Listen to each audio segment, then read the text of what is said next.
Para matulungan ang mga estudyanteng hirap sa pagbabasa, isinailalim ng Department of Education ang mga piling mag-aaral sa aral program habang nakabakasyon. May unang balita live si Jasmine Gabriel Galban ng GMA Regional TV. Jasmine?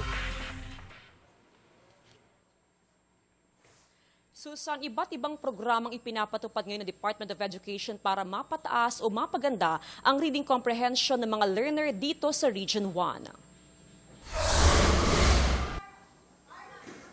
Habang nakabakasyon pa ang mga bata, sinamantala ng Schools Division Office ng Dagupan City na isailalim sa reading program ang mga mag-aaral na hirap sa pagbabasa. Bago pa ang bakasyon, natukoy na ang mga batang isa sa ilalim sa aral program.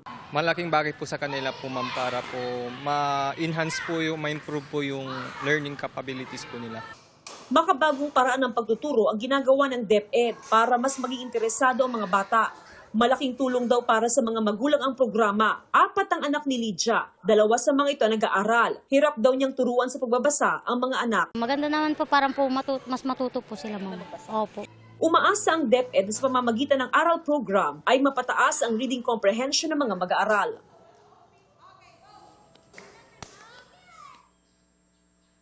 Susan, dito naman sa Mangaldan National High School ay sumasailalim sa tutorial sessions yung mga learner na mayroong mababang grado. Nakikipag-ugnayan din ng pamunuan ng Manghay sa mga magulang o guardian para ma-assist ang mga bata. Susan?